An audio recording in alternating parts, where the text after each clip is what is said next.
Glória a Deus. Você que trouxe a sua Bíblia, abra no livro de Lucas, capítulo 14, versículo 28. Lucas, capítulo 14, versículo 28. Você que não tem a Bíblia, pode acompanhar conosco aqui na projeção. Vou dar boa noite para o pessoal que está na transmissão. Boa noite, Roosevelt. Boa noite, Silvana. Boa noite, Matilde, Iafe, Noemi, Alexandra, William. Sejam todos bem-vindos à nossa transmissão. Glória a Deus por você que está aqui nesta noite. Lucas, capítulo 14, versículo 28. Diz assim: pois qual de vós, querendo edificar uma torre, não se assenta primeiro a fazer as contas dos gastos para ver se tem com que a acabar? Próximo, para que não aconteça que depois de haver posto os alicerces e não a podendo acabar, todos os que a virem comecem a escarnecer dele, dizendo: este homem começou a edificar e não pôde acabar. Ou qual é o rei que, indo à guerra pelejar contra outro rei, não se assenta primeiro a tomar conselho sobre se com 10.000 pode sair ao encontro do que vem contra ele com 20.000? De outra maneira, estando o outro ainda longe, manda embaixadores e pede condições de paz. Assim, pois, qualquer de vós que não renuncia tudo quanto tem, não pode ser o meu discípulo. Coloca a sua Bíblia no seu assento, mais um minutinho, e feche os seus olhos. Senhor Deus e Pai, esta noite nós estamos aqui para ouvir a Tua palavra, que é lâmpada para os nossos pés e luz para o nosso caminho, Deus. Esta noite que eu diminua e que o Senhor cresça, e que Teu Espírito Santo possa ministrar a cada coração nesta noite, aqueles que estão aqui, aqueles que estão nos assistindo. A Tua palavra, Senhor, revelada, é que traz luz e direção para cada um aqui nesta noite. Que Teu Espírito Santo venha ministrar, ó Deus. Toma esse lugar, Jesus, que cada palavra possa ser como a boa semente, e que cada coração aqui nesta noite possa ser como a boa terra, que recebe a semente e frutifica para a honra e glória do Teu nome. É o que nós te pedimos e agradecemos no nome de Jesus. Toda a igreja diga amém? Amém. Pode se sentar aí no seu lugar.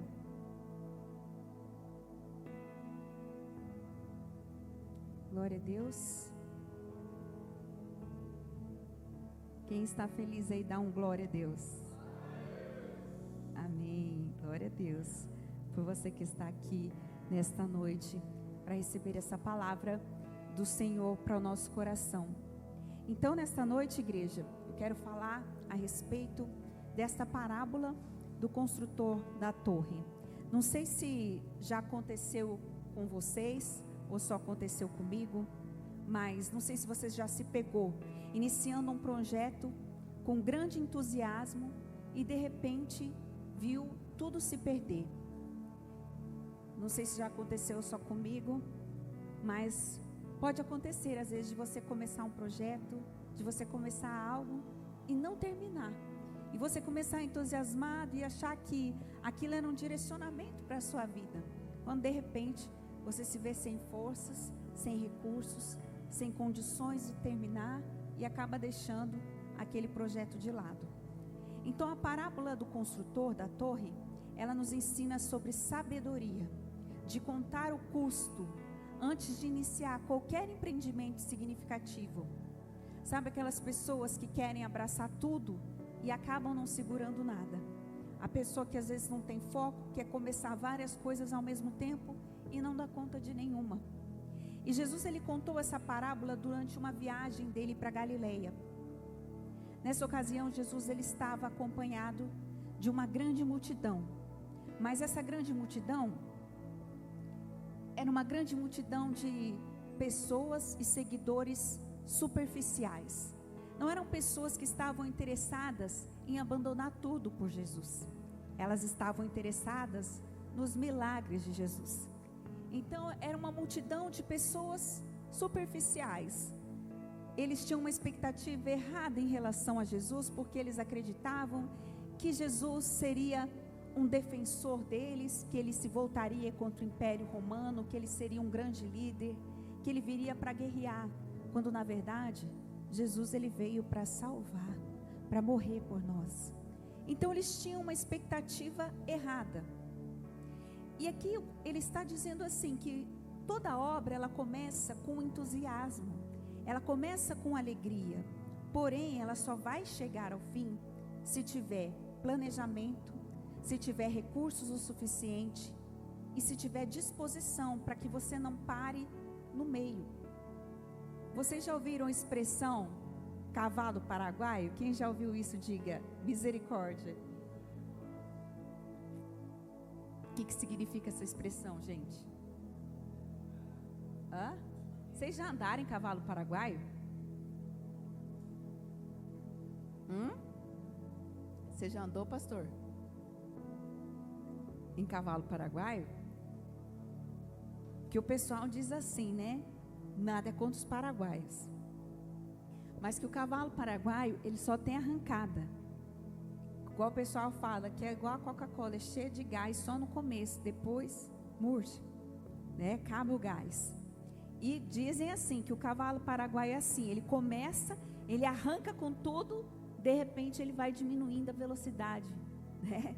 Ele só tem aquele susto, aquele primeiro embalo, aquele primeiro impacto de sair correndo, mas depois ele vai diminuindo a velocidade.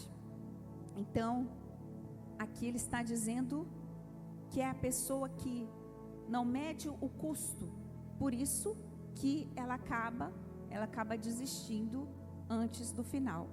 Aqui, Deus não está falando sobre engenharia civil, mas Ele está falando sobre projetos espirituais paralisados, chamados interrompidos, decisões apressadas e torres que nos causam vergonha, porque começam sem preparo. Então muitos começam por empolgação, mas desistem por falta de fundamento. Então Jesus ele estava confrontando aquela multidão que seguia ele apenas por emoção. Ele estava dizendo assim, vocês aqui são todos superficiais, vocês querem me seguir, mas vocês não estão calculando o custo de me seguir. Vocês querem os milagres, vocês estão empolgados. Às vezes tem pessoas que vêm no culto e aceitam Jesus no primeiro culto e falam, eu quero servir, eu quero trabalhar na igreja, eu quero fazer, eu quero acontecer, promete muito e acaba não entregando nada. Por quê? Porque existe um custo.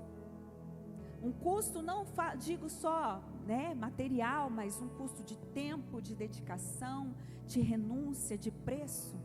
E Jesus ele estava aplicando isso a quem queria segui-lo, dizendo assim, você pensa que para me seguir é assim? Você pensa que para você fazer um compromisso é assim? Não, existe um custo para ser o meu discípulo.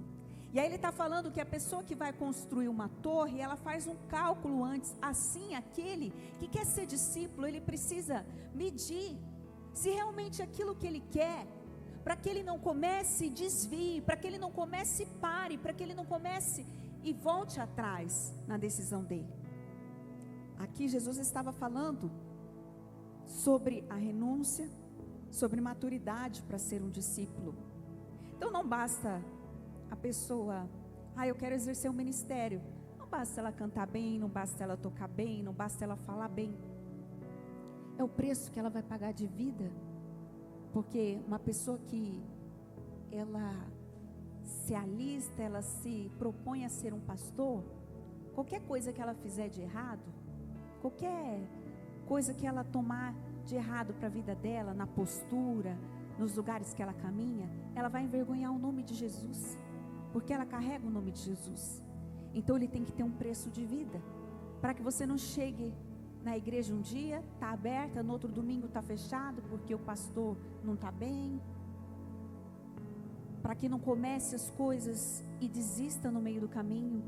Então Jesus está falando sobre o discipulado, não sobre gestão de projetos. Ele estava ensinando sobre a totalidade da entrega que exige para você fazer parte do reino de Deus.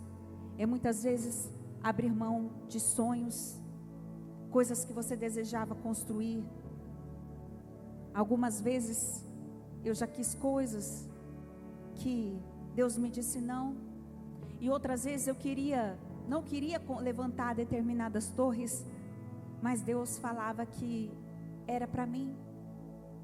Então, às vezes é abrir mão da nossa vontade. Domingo eu conversei aqui no final do culto com uma irmã que ela é professora, e ela falou assim: no meu coração eu queria dar aula para a série tal. E aí eu pedi para Deus, eu falei: Senhor, que seja feita a tua vontade. Mas eu já estava tendenciosa para dizer para Deus: mas se eu puder escolher, Senhor, eu quero dar aula para a turma tal. Ela falou: só que aí teve a reunião dos diretores e o diretor disse assim: eu quero que você fique na turma X. Qualquer um aqui pode ficar em outra turma, mas você, eu não abro mão que fique na turma X. E ela disse: meu Deus, eu não esperava aquilo. Eu não estava planejando aquilo, não era o que eu achava que eu deveria fazer. Mas ali eu entendi que quando eu entreguei sobre a vontade de Deus, Ele cumpriu a sua vontade na minha vida. Então, às vezes, é entregar, é abrir mão da sua vontade, de sonhos. Significa construir algo que exige maturidade, renúncia. Você é convocado para construir algo que o céu possa habitar. Abandonar pecados, renunciar ao seu tempo, às riquezas desse mundo. Não basta apenas boa intenção para seguir a Cristo.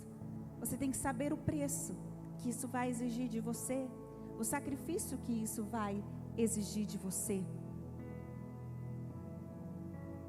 Para você entender como funcionava naquela época, no contexto judaico, construir uma torre podia significar várias coisas. Podia ser uma torre de vigia, que às vezes eles colocavam na vinha, igual o pastor pregou domingo, uma fortificação militar, ou até mesmo parte de uma casa. Independente do que, para que fosse aquela torre, construir uma torre é um empreendimento de grande envergadura. Então precisa de muito recurso, de muita sabedoria, de muita capacidade para começar aquele projeto. Então muitos se aproximavam de Jesus atraídos apenas pelo milagre, sem entender a profundidade do compromisso que elas têm. Hoje você pode entender um pouco disso, quando você vê às vezes as pessoas fazendo coisas que nos envergonham, e a primeira coisa que as pessoas falam: mas não é crente? Mas não é evangélico? Não falam nada de outras religiões, mas quando é evangélico, mas não é evangélico e está fazendo isso? Está evangélico, mas está bebendo? É evangélico, mas está falando palavrão? É evangélico, mas está nesse ambiente? Por quê? Porque não combina. Não combina com aquilo que a gente prega, com aquilo que a gente diz que acredita. Como é que eu posso dizer que eu sou seguidor de Cristo? Então era isso que Jesus estava falando. Então muitas pessoas começam na caminhada com Deus apenas pela empolgação. E quantas torres nós vemos inacabadas? Quantas pessoas começaram com você, que você se lembra que um dia sentaram do seu lado do banco na igreja e hoje não estão mais? Quantas pessoas vocês viram começar, até pastorear, começaram a cantar na igreja, eram obreiros e simplesmente abandonaram tudo, abandonaram a sua torre, deixaram a sua construção.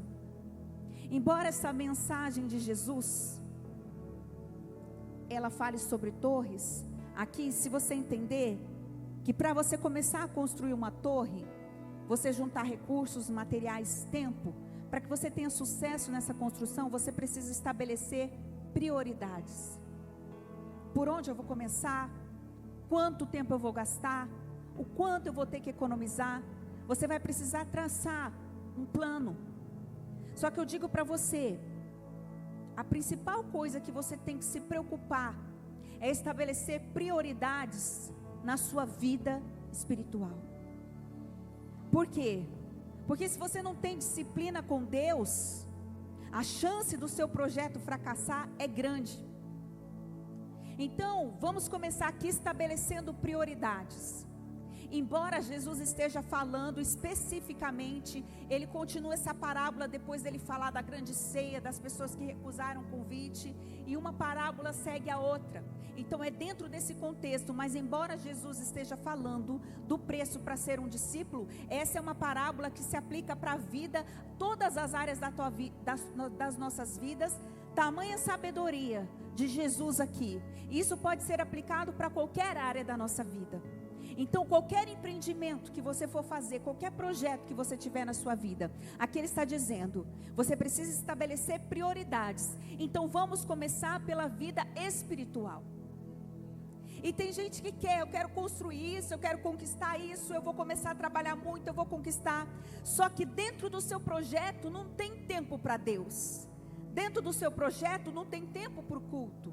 Dentro do seu projeto não tem Deus incluído. Então você precisa entender que a sua vida espiritual é prioridade. E quando você entende que é prioridade, você não caminha sem direção do Espírito Santo. E é muito triste a gente caminhar sem direção. Às vezes a gente vê a pessoa com a vida desorganizada, ela não consegue começar um projeto e terminar, porque ela não tem direção espiritual. Mas se você parar e olhar a vida dela, ela não tem prioridade na caminhada com Deus. Eu vou estudar, eu vou fazer isso, eu vou fazer aquilo. Então eu vou abrir mão de quê? Eu vou abrir mão do culto, eu vou abrir mão de orar, eu vou abrir mão de ler a Bíblia. E aí você está negligenciando a sua vida espiritual. Então a primeira coisa que a gente tem que entender é que a nossa vida espiritual tem que estar em primeiro lugar. Então administre muito bem o seu tempo. Sabe qual a diferença entre o tempo e o dinheiro? É que você sabe quanto dinheiro você tem. E o tempo você não sabe. Então você precisa administrar esse tempo e colocar a sua vida espiritual como prioridade. Eu não lembro a última vez que eu ceiei, eu nem lembro quando é culto de ceia. A sua vida espiritual é relaxada, relapsa. Você tem que ser comprometido com Deus. Porque você se propôs, o dia que você batizou as águas, você fez um voto com Deus. E Deus ele fala assim, que você não precisa votar. Mas se você votar, você tem que honrar o que você se compromete com Deus. Aqui isso Jesus estava dizendo, me servir não é brincadeira, não é empolgação, é compromisso de vida. Então a gente pode colocar em todas as áreas das nossas vidas o planejamento. Ela oferece princípios que são aplicados a qualquer esfera da vida. Quantas vidas financeiras, sentimentais, arruinadas por falta de planejamento. Aqui ele está dizendo que o homem, ele se propôs a construir uma torre. Livre-arbítrio. Ele escolheu construir aquela torre. E aqui ele tem uma escolha. Eu vou construir a torre. Então, a escolha de uma profissão, de um namoro, eu quero me casar, então eu tenho que me adaptar à vida de casada. Se eu quero me casar, eu vou precisar ter um tipo de vida diferente da de solteiro. Se eu quero ter filhos, eu preciso me programar para cuidar do meu filho, para que ele não precise ficar com outras pessoas. Eu vou ter que abrir mão de muitas coisas para poder ter uma criança, para essa criança não ficar abandonada. Se eu quero ter uma vida de casada, eu não posso querer ter a vida de solteiro mais, porque as prioridades mudam, a vida muda. Então às vezes você vê pessoas perdidas por falta de planejamento. Vamos dizer assim, a mulher que casou com um militar, ela sabe que ela vai precisar acompanhar o marido, senão o casamento não vai dar certo. Mas quando ela decide se casar, ela sabe a vida que ela vai ter. E às vezes as pessoas não planejam, não colocam no papel o que isso vai te custar, o que você está disposto a abrir mão. Cada escolha exige um preço. E às vezes nós vemos uma geração sem direção de Deus nas suas escolhas, sem direção do Espírito Santo. Por isso o projeto não se sustenta pelas lutas, pelas dificuldades encontradas. Quanto tempo você tem disponível para dedicar a esse projeto? Você está disposto a sacrificar horas de lazer, de sono? Você tem as pessoas certas ao seu lado? Porque construir sozinho também é difícil. Você tem habilidade, conhecimento para fazer o que você está querendo fazer? Imagina uma pessoa que quer construir um prédio e nem entende de engenharia. Quem que vai ter coragem de morar numa casa dessas? Então você precisa de conhecimento para você poder começar o projeto.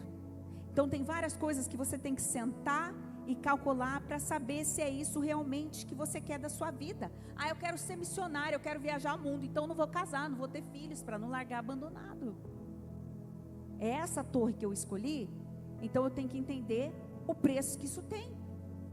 A mesma coisa o namoro, está namorando, mas não tem intenção nenhuma de casar, não tem planejamento, essa torre vai fracassar, porque não tem comprometimento. Não tem. Tem que ter um comprometimento. Vamos construir a torre? Quando eu pedi uma direção para Deus na minha vida profissional, e eu sei que é difícil, até falei para o Mateus, eu falei, Mateus, quando você, eles brincam assim, né, hoje tem aula, né, não vejo a hora de acabar. Eu falo para ele assim, quando você chegar no terceiro ano e o terceiro ano acabar, aí você vai ter uma saudade do terceiro ano, porque a gente sai perdido. O que eu vou fazer da minha vida? Não tem mais escola. E agora? Eu preciso escolher uma faculdade, eu preciso escolher uma profissão, eu preciso escolher o que eu vou fazer da minha vida. E eu já tinha pedido para Deus que eu queria uma direção. E Deus já tinha falado comigo que era concurso. Eu fiz a faculdade pensando nisso, mas eu ainda ficava na dúvida. Então assim, quando você vai construir uma torre, Deus ele te dá o livre-arbítrio. Você quer essa vida para você? Você quer ser servidor público? Você quer ser autônomo? O que você deseja para a sua vida? Deus respeita a sua escolha. Mas é muito importante que você tenha uma direção do Espírito Santo na hora de você construir. E eu pedi para Deus, o que é que o Senhor tem para a minha vida? E eu falava quando eu me casei com o Anderson, ele falava assim, se você não quiser, se só um trabalhar, o nosso padrão de vida é um. Se os dois trabalharem, o padrão de vida é outro. Mas é uma escolha. Se eu não trabalhar, vai ser mais difícil, vai ser mais apertado. Porém, se eu trabalhar fora, a gente vai conseguir conquistar mais coisas. Mas era uma escolha. Você tem que escolher o que você quer. E eu falei para Deus que eu queria ter a minha vida profissional. E Deus falou em concurso. E aí como eu ia estudar? Deus me deu a direção. E aí, o que eu precisava fazer? Eu precisava sentar, calcular, a partir de hoje eu vou estudar para concurso, vou fazer assim com o Mateus, vou fazer assim aqui em casa, meu marido junto, vamos estudar, quanto tempo eu vou estudar, que horas que eu vou estudar, como que eu vou fazer. Aí eu percebi que eu teria que estudar e eu percebi que eu teria que abrir mão de algumas coisas. E o que eu abri mão? Falei, vou desativar todas as minhas redes sociais e vou focar no meu estudo. Foi essa a minha decisão e não me fez falta nenhuma. Mas tem gente que faz o quê? Sai da igreja, para de orar, para de ler a Bíblia, para de buscar. E quem é que vai abrir a porta para você? É Deus. Não dá para começar a torre sem um fundamento espiritual. Então, a gente precisa entender que tem coisas que vão requerer da gente. E Deus falou comigo que eu podia começar aquela construção. E quando você está na direção de Deus, você vai ter força para resistir à pressão. Você vai ter força para falar, olha, eu não vou poder ir porque eu vou estudar. Que pressão é essa? Porque quem decide estudar vai ser sempre questionado. E aí? Você não está fazendo nada da sua vida? Está só estudando? Se você decide ser dona de casa, e aí, você não faz nada da sua vida? Você só fica em casa? Sendo que a dona de casa trabalha muito mais, às vezes, do que quem trabalha fora. O serviço de casa nunca acaba. Mas se você está em paz com a sua escolha, não importa o que as pessoas digam. Não importa o que elas pensem. Mas se você não está em paz, não está direcionado, você balança com o que as pessoas falam, com o que as pessoas pensam. Então, as pessoas falavam, e aí? Porque você decidir estudar para concurso, não significa que você vai passar no concurso. Para ir, muita coisa precisa acontecer. Mas se você decidiu e Deus está com você, você tem certeza que Deus está naquilo, você resiste à pressão. A pressão das pessoas te cobrando resultados. Cadê? Cadê sua profissão? Cadê? Quando é que você vai crescer? Quando é que você vai prosperar? Você está em paz com a sua decisão, erguendo a sua torre. Então a gente tem certeza, porque Deus falou comigo. E Deus às vezes fala com a gente, é esse o sonho, é esse o meu projeto para você. Então você vai resistir à pressão. Agora, quando não é de Deus, a pessoa começa as coisas e nunca termina. Porque ela está sem direção de Deus. Ou porque em algum momento, às vezes é de Deus, mas ela se perdeu. Ela se distraiu com aquilo. E você vê que a gente vê uma geração inconstante. Espiritualmente, em todos os sentidos. Segunda eu vou na igreja evangélica. Terça eu vou na igreja católica. Quarta eu vou no centro espírita. Quinta eu vou no sei no quê. Não tem constância em nada, confusa. E aí você está fazendo aula de música? Estou estudando violão. E aí está tocando violão? Não, agora eu quero teclado. Está tocando teclado? Não, agora eu estou tocando pandeiro. Está tocando pandeiro? Não, agora eu estou tocando flauta. Começou a faculdade de quê? De moda. Agora eu estou na faculdade de medicina. Não, eu vou para odontologia. Você já viu aquelas pessoas que começam com aquela empolgação? Comecei um projeto para Deus, vou fazer, vou acontecer. Dá um mês, ela murcha. Porque vem o cansaço. A empolgação ela é no começo. Mas será que a gente vai aguentar a pressão do dia a dia? Igual casamento.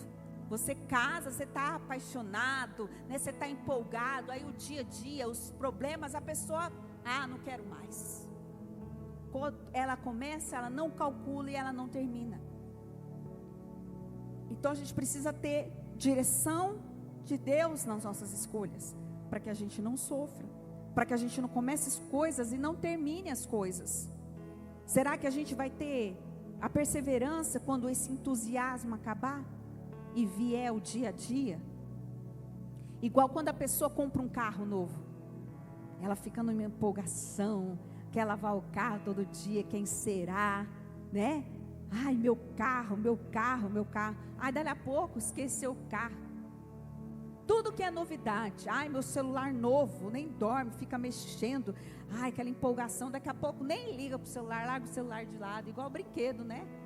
Quando você dá o brinquedo para a criança, ela quer todo momento. Dali a pouco ela não quer mais saber daquele brinquedo. Já cansei, já enjoei.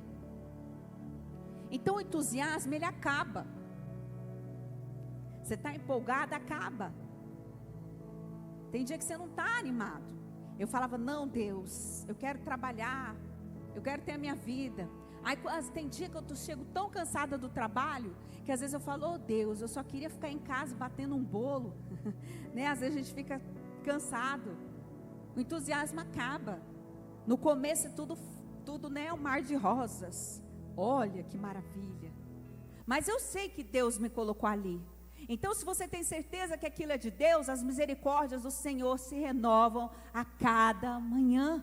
Deus te fortalece a cada manhã para perseverar no seu projeto. Então, quando é de Deus, vai funcionar. Quando é de Deus, vai fluir. Pode ser que não seja para sempre, pode ser que seja por um tempo, mas o negócio anda. Agora é ruim você viver começando as coisas e deixando inacabada. Por quê? Porque está sem direção. E uma coisa que tem atrapalhado muito é a ansiedade. Porque a gente fica muito acelerado. É ou não é? E você sabe que eu estava vendo o Augusto Cury falando que hoje a maioria das pessoas estão sendo diagnosticadas de forma errada com TDAH. Todo mundo tem TDAH. E ele falou que não é isso, que as pessoas estão, na verdade, com a síndrome do pensamento acelerado. Por quê? Porque as crianças de hoje, hoje, uma criança de 7, 8 anos tem mais informação que o imperador romano. A gente tem muita informação. Então, ele disse assim, que quando eu estou conversando com você, eu estou conversando aqui com a Cassiane, estão se abrindo várias abas na minha cabeça, certo? E aí, quando eu estou conversando com a Cassiane, e eu estou concentrada nela, eu consigo fixar a âncora do pensamento. Meu pensamento se fixou, eu consigo prestar atenção na Cassiane. Eu sei que a Cassiane está com a camiseta da igreja, com uma calça jeans, né? Com os cabelos de all-star. Eu estou prestando atenção no que a Cassiane está falando. Por quê? Porque tem várias janelas aqui, a janela do meu pensamento se abriu, eu fixei na Cassiane. Agora, eu estou aqui olhando para a Cassiane, estou aqui teclando no computador, estou aqui falando com o Mateus, o que acontece? O pensamento não faz âncora. E aí a pessoa não lembra de nada, gente, não lembra de nada. O pensamento não fixa a âncora. Por quê? Porque tem várias abas abertas. Eu estou aqui falando com a Cassiane, eu estou respondendo e-mail, eu estou falando no celular, eu estou olhando para o Israel que está ali balançando. Aí quando a Cassi vai perguntar, ué, mas eu já te falei isso. Falou? A gente fala, eu estou ficando louca, eu estou com a memória ruim. Mas é por quê? Porque você está com várias abas abertas. E aí a gente tem que tentar fazer uma coisa por vez, de cada vez, porque isso vai... A gente não fixa mais o pensamento. Aí todo mundo agora tem TDAH. Por quê? Porque você está com excesso de informação na sua cabeça. E a gente não presta atenção. Gente, eu fui numa loja e eu achei engraçado, porque a gente fica tanto na correria e o celular piorou muito isso, né? E aí eu comprei 3 produtos numa loja. Aí chegou na hora de passar no caixa, eu falei para a moça, eu só vou levar 2, cancela 1. Aí eu falei assim, ó, são esses 2, tá? Você cancela esse e eu vou levar esses 2, tá? Você cancela esse, eu vou levar esses 2. Ah, tá, é para eu cancelar esse. Aí ela foi lá, cancelou. Aí chegou na hora de eu ir embora, ela me deu isso aqui. E eu falei, cadê as coisas que eu comprei? Ela, você pediu para cancelar esse. Eu falei, então, eu pedi para você cancelar esse. São os outros que eu vou levar. Ah, ela falou assim, mas você pediu para... Não, mas eu entendi que era o outro para cancelar. Você tinha falado o outro. Eu falei o outro? Aí eu já fiquei confusa também, né? Falei, será que eu falei o outro? Aí, eu falei, moça, é o seguinte, eu falei para você cancelar esse. Ela falou, você falou para cancelar esse. Eu falei, aí, viu? Eu falei para você cancelar esse. Ah, era para eu cancelar esse. Aí eu falei, gente.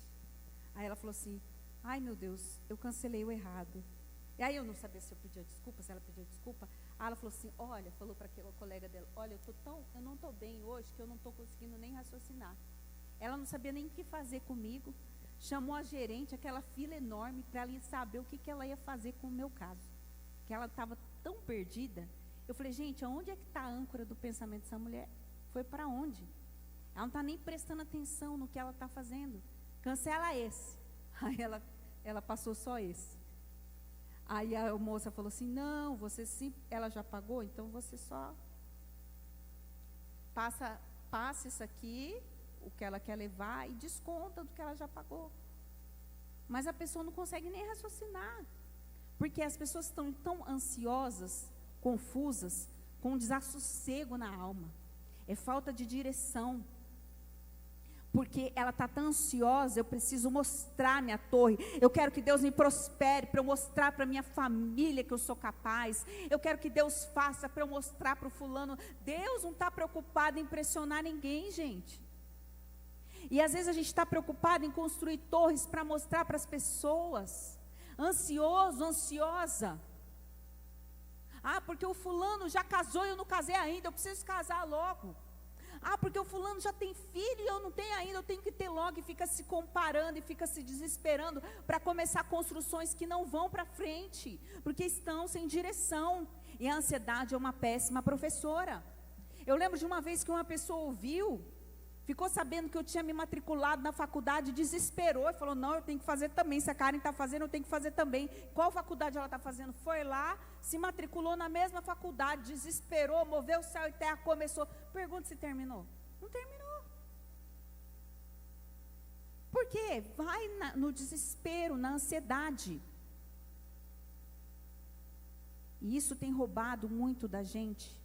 E sabia que a ansiedade, ela vai roubando as nossas forças? Porque a ansiedade, ela se concentra na preocupação.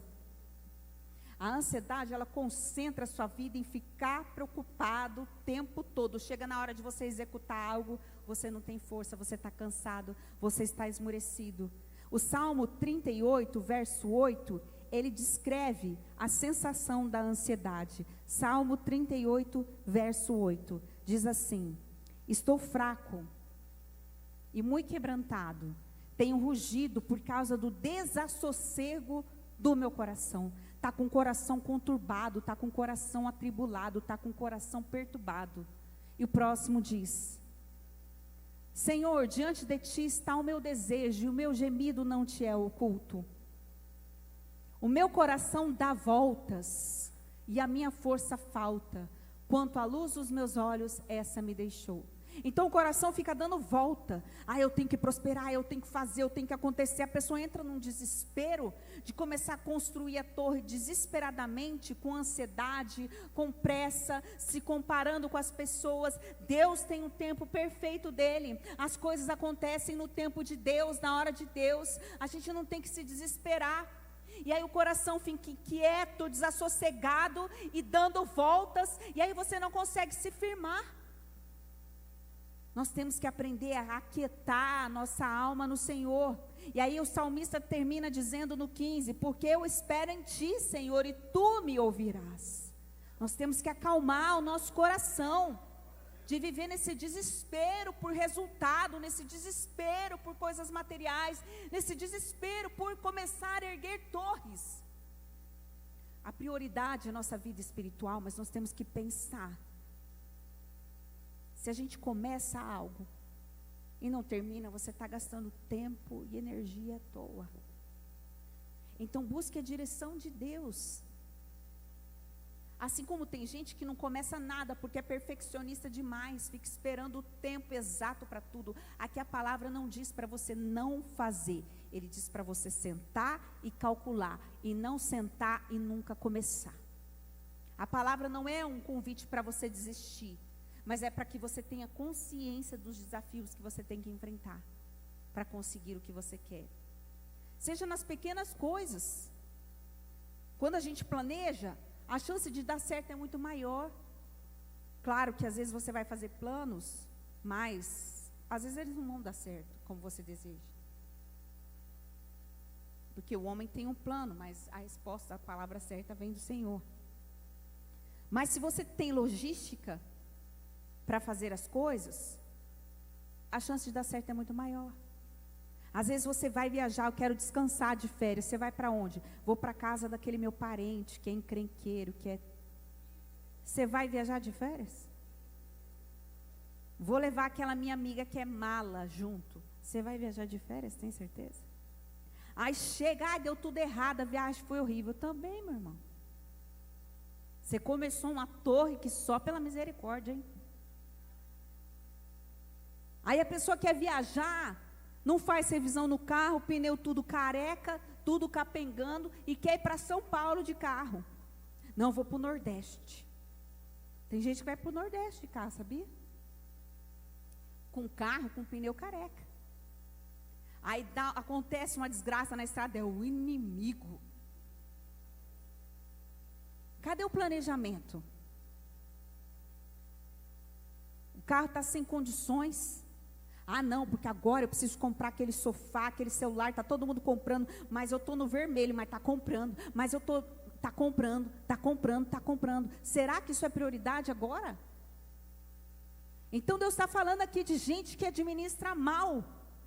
Por quê? Porque não planeja. Então tudo que a gente for fazer, a gente tem que planejar. E aí a gente vê vidas financeiras arruinadas de pessoas desorganizadas. Vida sentimental arruinada de pessoas que não priorizam a Deus, não priorizam seus propósitos. Muitas pessoas acham que não tem problema você namorar alguém que não é da mesma fé. E que o jugo desigual não importa. Na verdade, a falta de propósito alinhado importa sim. O jugo desigual é um peso desproporcional. Ou seja, um busca, o outro não busca. Um trabalha para construir, o outro não trabalha. Um soma e o outro pesa. O peso maior vai ficar com você e vai acabar te sufocando. Você tem liberdade para escolher. Mas analise o peso que você quer suportar. Quando a paixão e o entusiasmo inicial se forem. Será que não vai pesar você orar sozinha? Você ir para a igreja sozinha? Você carregar tudo sozinho espiritualmente? Quantos casamentos desmoronam por falta de contar o custo que aquilo vai te trazer? As diferenças, os sacrifícios, os compromissos, porque o entusiasmo vai embora e todas essas diferenças vão pesar muito. Jesus fala, aquele que vai construir uma torre, ele precisa sentar e planejar os custos, para que tenha como terminar. Esse texto aqui se aplica ao discipulado, mas também se aplica à nossa vida, às nossas escolhas. Por isso decida planejar na direção de Deus. Porque Deus tem planos para nós. Deus tinha José para Maria. Deus tinha Isaac para Rebeca. Deus tinha Áquila para Priscila. Mas Deus não tinha Dalila para Sansão. Então, onde existe propósito de Deus, Deus vai te dar força para construir essa torre até o fim. Então Deus tem planos, a gente precisa entender quando Deus está na direção dessa construção. E ele continua a parábola falando de um rei que vai para a guerra. Só que nessa guerra, um exército de 20.000 soldados vem contra ele e ele só tem 10.000. Então ele disse assim que esse rei, ele faz uma estratégia. Será que eu vou dar conta de ir contra 20.000, sendo que eu tenho um exército de 10.000? Então primeiro ele estuda para ver se ele tem condições de enfrentar os 20.000. Porque o exército do inimigo é o dobro do exército dele. Então, ele vai analisar, porque caso ele não tenha condições de enfrentar o seu oponente, ele vai enviar embaixadores para tentar um acordo de paz, antes que o inimigo venha. Assim, ele poupa recursos, mas ele poupa também a vida dos seus homens. As duas parábolas, elas são curtas e objetivas. Mas na primeira, da construção da torre, é o livre-arbítrio. Você tem uma escolha. Você quer essa vida? É essa faculdade? É essa profissão? É essa pessoa com quem você quer se casar? E não ficar se relacionando sem planejamento, porque senão você vai passar por vários relacionamentos e não vai parar com ninguém. Você não vai parar em trabalho nenhum, você não vai parar em lugar nenhum, você não vai se enraizar em lugar nenhum, porque você não tem propósito. Então, na torre, ele tem a escolha de construir ou não. Já o rei, ele não tem escolha. Ele precisa tomar uma decisão. O primeiro, ele pode ou não fazer a torre. No segundo, ele obrigatoriamente precisa fazer uma coisa. Ou ele vai para a guerra com os 10.000, ou ele cede o acordo de paz. E aqui ele tem que entender. Será que vale a pena? Será que eu vou enfrentar essa batalha? E eu sinto te dizer, mas tem guerras que você entra só para perder. Essas guerras que Deus não quer que você entre, você vai entrar para perder, eu sinto te dizer. Não é porque você está nessa guerra e Deus é com você que você vai sair vitorioso. Você precisa de direção de Deus. Então não entre em embates que Deus não te mandou. Nem tente medir forças com pessoas com as quais você não tem estrutura emocional para enfrentar. Tem lutas que a gente não vence no campo da discussão, mas no campo da oração. Isso só acaba te desgastando emocionalmente. Aprenda a viver em paz, mesmo diante da rejeição. Faça as pazes com a sua emoção. Mesmo que seu passado seja marcado por feridas, por uma traição, Deus te dará forças para você superar. Mesmo que seus pais não tenham te amado, mesmo que você se sinta excluído, a graça de Deus te basta para que você viva em paz diante de situações que você não pode e não tem poder para mudar. Deus quer te dar um coração curado. Então deixe para trás aquilo que não te leva para frente. Não deixe as feridas do passado apagarem o futuro lindo que Deus tem para você. A palavra fala de um rei que, quando percebe que o exército que vem contra ele é maior que o número de soldados que ele tem, ele tenta um acordo de paz. Ter sabedoria de Deus sobre as guerras que nós devemos ceder. Eu não tenho condições de bater de frente, mas eu posso dobrar os meus joelhos, derramar essa dor diante de Deus, diante do Senhor dos Exércitos, e confiar nele, porque diante da minha impossibilidade, Deus derramará milagre. Sabe, igreja, ele pensa, esse exército é maior. Então, se eu for, vai morrer todo mundo. Então, eu preciso estudar para saber se eu posso ou se eu não posso. Às vezes, quando eu tenho atritos com pessoas que estão hierarquicamente superiores a mim no trabalho, eu não vou bater de frente.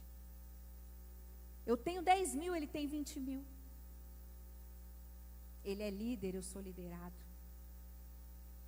Isso não me impede de me posicionar, mas eu preciso colocar debaixo dos joelhos e falar: Senhor, o Senhor é o meu rei, o meu pai, o rei sobre a minha vida. Fala com esse coração. E há pouco tempo atrás, tem uma pessoa no trabalho que tinha um cargo muito alto. E aí as coisas mudaram e essa pessoa não gostou do jeito que as coisas foram feitas e foi bater de frente. Só que essa pessoa foi bater de frente na esperança, assim, tipo, vão me perder, então vão afinar para mim. Só que ela fez isso e perdeu o seu cargo. Colocaram outra pessoa rapidamente. E essa pessoa acabou arrumando um problema maior ainda para a vida dela. E eu sei que essa pessoa vai na igreja. Não aqui, mas vai. Será que a pessoa não senta e não calcula? Meu Deus, o exército deles é maior. Eu vou acabar perdendo tudo que eu conquistei. Por que não dobro os joelhos? Senhor, fala com a minha liderança. Senhor, trabalha no coração dessas pessoas que estão me entristecendo. Senhor, fala com elas. Trabalha no coração delas. E Deus faz. Eu vou brigar com a minha esposa quando ela está de TPM? Não, você está errado sempre. Ora. Não vai enfrentar o leão nesse momento. Não é o momento de discutir, não é momento de contrariar.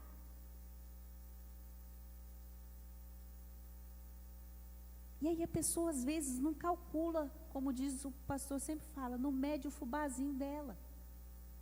Vai lá.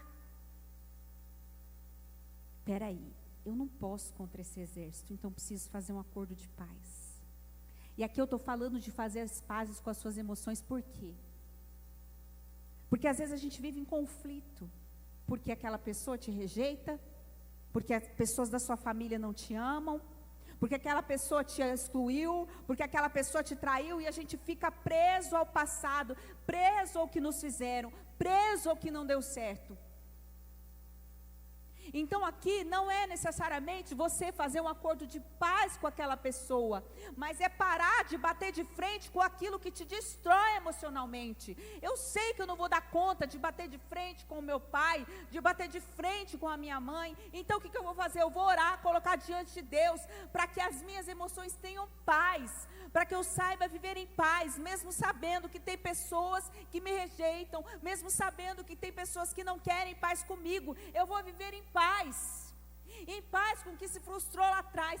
Se eu tivesse feito, se eu tivesse feito isso, se eu tivesse feito aquilo. Deixa o passado para trás, faz as pazes com a sua alma, faz um acordo de paz com você mesmo, porque você não dá conta. Esse rei está pensando: eu não dou conta, eu não vou bater de frente, eu não vou dar murro em ponta de faca, eu não vou forçar a barra. Esse rei, ele calcula: aqui eu não posso estar, aqui eu não devo estar. Por quê? Porque o exército é maior. Jesus está falando de inteligência emocional e espiritual. Então ali no trabalho, essa pessoa é difícil, mas eu estou abaixo dela, então não tenho como dar de dedo na cara dela. Eu preciso ter estratégias de Deus. Senhor, como que eu vou lidar com isso? Mas podem acontecer situações em que você tem um exército de 10.000. Aqui está dizendo que o rei, ele vai estudar se ele deve ir contra ou se ele deve tentar um acordo de paz antes do exército vir contra ele, para que ele não perca seus homens. Então aqui ele vai estudar o que ele vai fazer. E se eu te disser que você vai contra 10.000, 20.000 e você só tem 10.000, mas se Deus mandar você ir, mesmo com poucos recursos, Ele vai te dar vitória.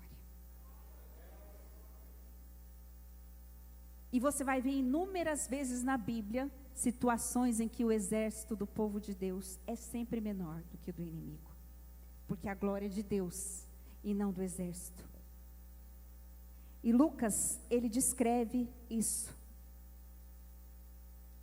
Lucas 9, ele fala de uma multidão de 5.000 pessoas que acompanhavam Jesus em um monte coberto de relva em Betsaida. Anoitecia e provavelmente, quando eles voltassem para casa, alguns deles eles iam desmaiar de fome e de sede, porque eles estavam ali o dia inteiro ouvindo Jesus pregar. Os 12 primeiros discípulos de Jesus, eles sugeriram despedir a multidão, porque não havia condições de alimentar aquela multidão. Gente, eles estavam o dia inteiro ali. Imagina a hora que começou o primeiro ronco de fome. Imagina o tanto de barriga roncando. Eram 5.000 homens, fora mulheres e crianças. E aí os discípulos falaram assim: Jesus, manda esse povo embora. Só que se eles fossem embora, eles podiam até desmaiar, porque eles estavam ali o dia inteiro.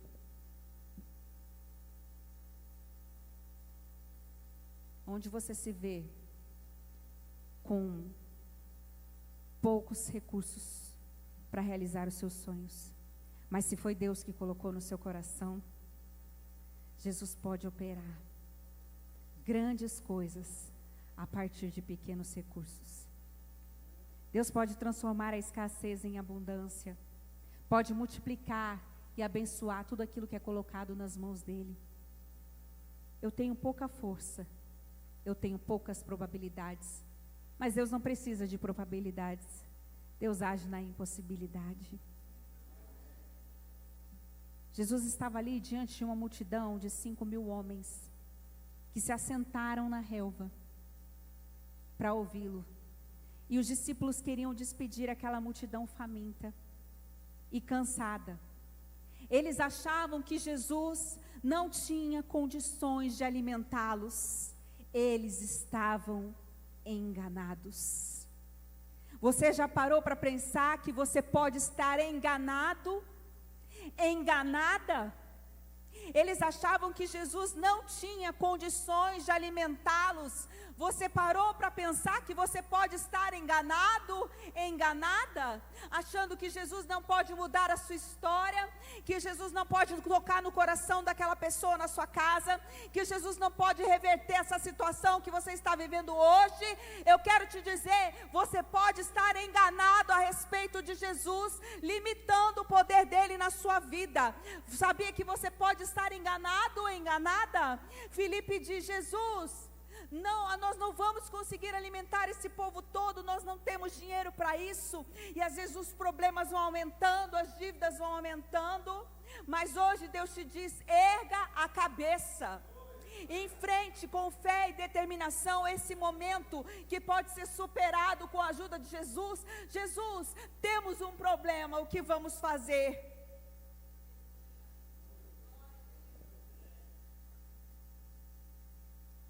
Deus vai usar os poucos recursos que você tem, não desconsidere-os.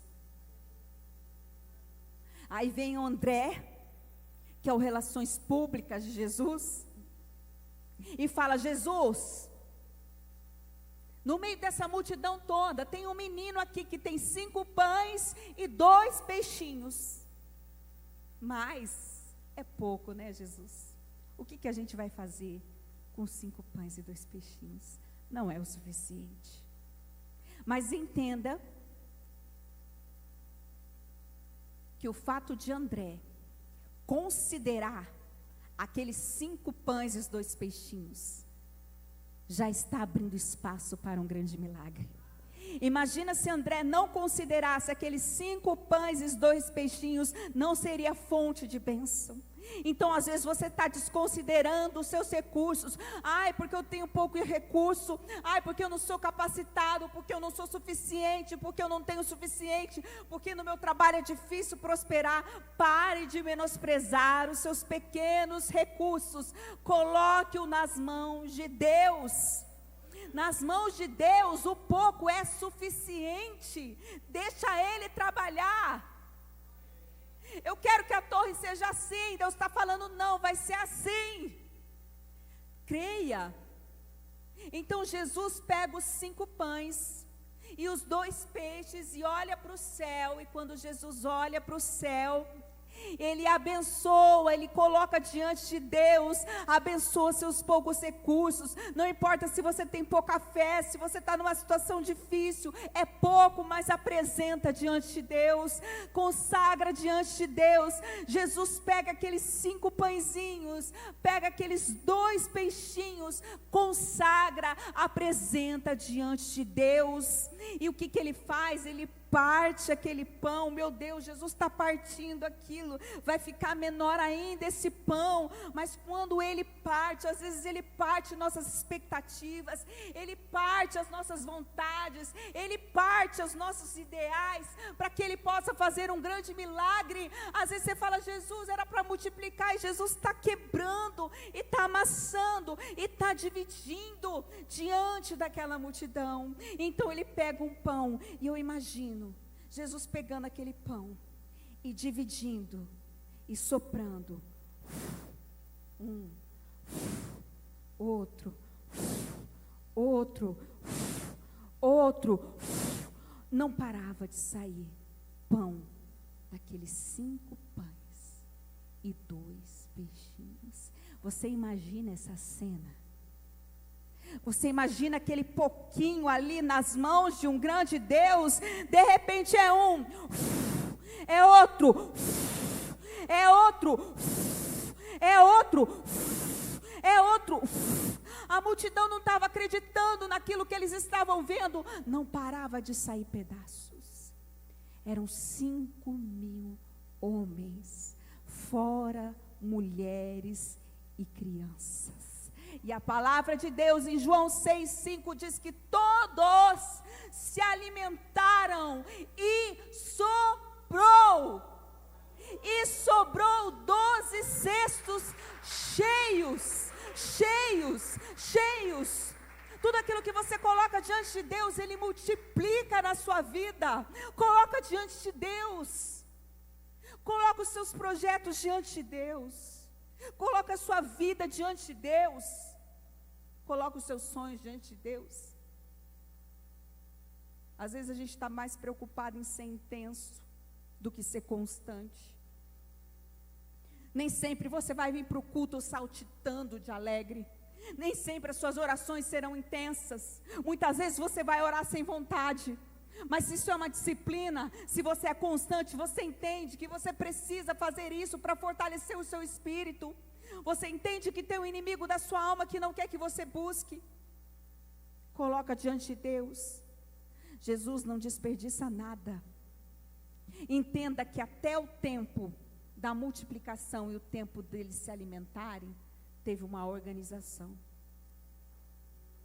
Jesus, ele organiza a torre. Eu vou contra 20 mil, eu só tenho 10 mil. Eu preciso alimentar 5 mil pessoas, mais homens, mais mulheres e crianças. Eu só tenho 5 pães, eu só tenho 2 peixes. Manda esses homens sentarem na relva, de 50 em 50. Tem que organizar os pães. Ele foi multiplicando, foi enchendo os cestos, foi distribuindo para as pessoas, tudo de maneira organizada. De repente, ele vê que sobra, porque Jesus não desperdiça nada. Às vezes a gente pensa, isso não tem valor para Deus. Tem. Jesus não desperdiça nada. Ele organiza, ele alimenta, ele multiplica. Porque Jesus, ele sabe priorizar e organizar. E sabe, igreja, hoje às vezes você tem sofrido porque você não tem tido planejamento na sua vida. Porque você está sendo como uma torre inacabada no seu propósito com Deus. Porque tem torres que nós temos que abrir mão, que Deus não mandou a gente construir. Mas aquele mandou você construir. Hoje Ele te manda perseverar. Talvez você perdeu o entusiasmo, mas é normal. É normal. Porque a gente é meio cavalo paraguaio. Mas hoje Deus quer renovar a sua esperança nele. E as promessas que Ele um dia fez, se coloca de pé. Você que pôde.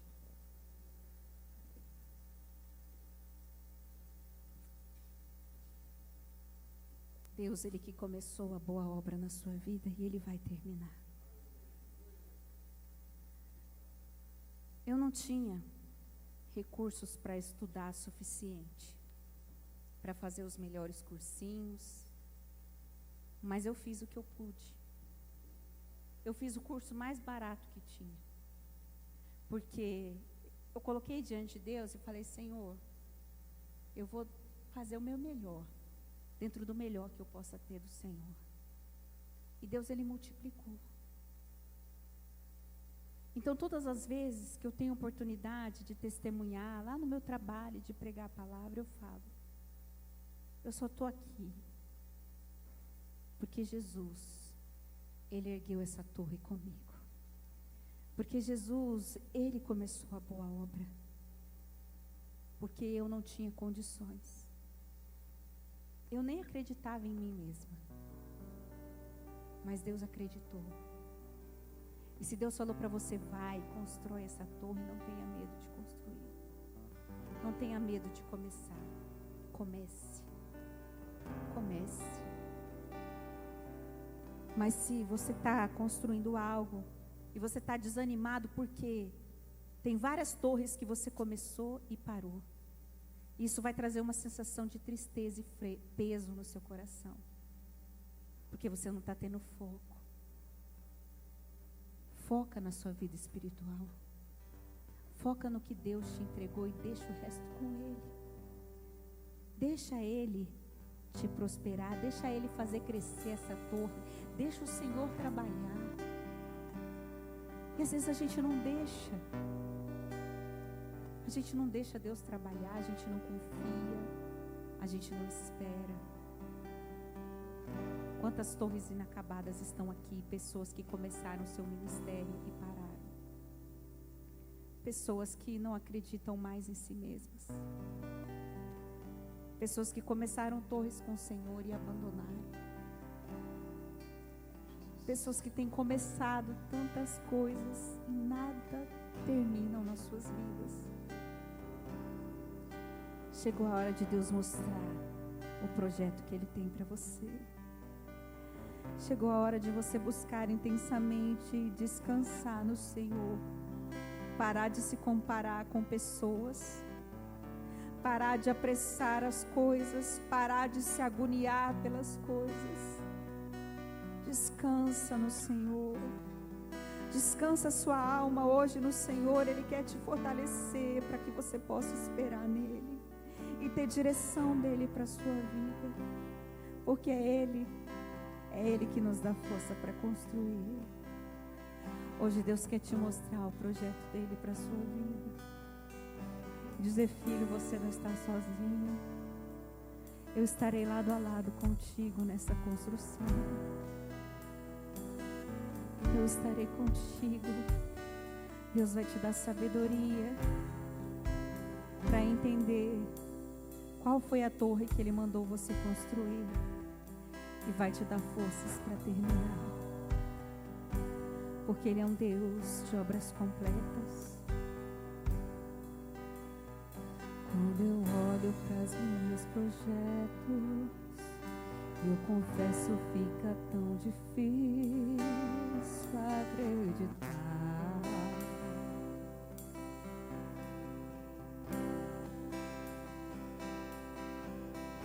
Quando eu olho para as tuas promessas, eu confesso, vai valer a pena esperar.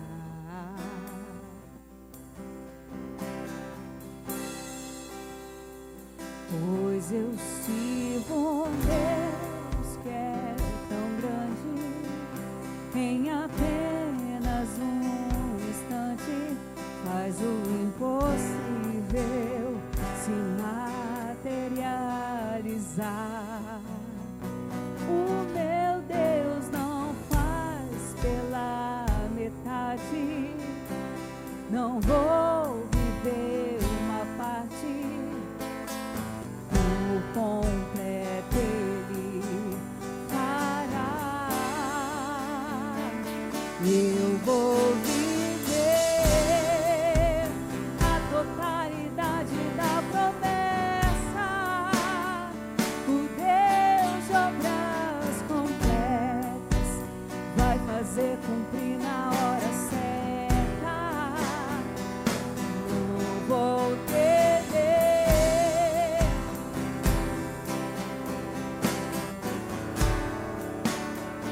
O Deus de obras completas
Diga eu sei.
Torres inacabadas que você deixou. Talvez você se propôs a fazer algo para Deus e desistiu no meio do caminho. Talvez você abandonou o seu chamado. Talvez você parou de orar pelo que Deus te pediu. Você parou de sonhar por algo. Ou talvez você tenha se apressado demais, está consumido pela ansiedade. E Deus está sentando do seu lado, escrevendo junto com você o seu projeto e dizendo: calma, filho, calma. Confia em mim, eu não te abandonei. Eu vou completar a torre. Eu vou completar aquilo que eu comecei na sua vida. Chegou a hora de retomar os projetos na sua vida. Chegou a hora de retomar aquilo que Deus colocou para você fazer para Ele. Chegou a hora de terminar essa construção. Chegou a hora. Chegou a hora também de abandonar torres que Deus não quer que você construa. Não tenha medo da vergonha, não tenha medo, porque aqui, aquele homem, ele não queria começar aquela torre e não terminar por medo da vergonha, do escárnio das pessoas. Não importa se deu errado lá atrás, se você fracassou lá atrás, recomece. Vira essa página na sua vida e recomece. Recomece. Porque o Senhor está segurando nas tuas mãos hoje, te dizendo: filho, eu vou terminar essa construção na sua vida. Eu vou terminar esse projeto que eu comecei na sua vida. Porque você serve um Deus que é tão grande, que pode sim, com 10 mil contra 20 mil, que pode sim levantar o pobre do lixo e fazê-lo assentar entre os príncipes e poderosos. Um Deus que tem planos e sonhos maiores que os seus. Um Deus que não conhece impossibilidade. Aleluia! Pois eu sirvo um Deus que é tão grande, em apenas um instante faz o impossível se materializar. Por quê? O meu Deus não faz pela metade. Não vou. Declare bem forte. O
obras completas, vai fazer cumprir na hora certa.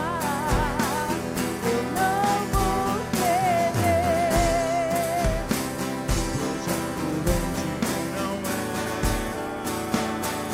Por Deus, obras completas. Só as vozes digam: eu vou viver. Realidade da promessa. O Deus de obras completas. Diga bem forte: não vou temer. De quem não O Deus de obras completas.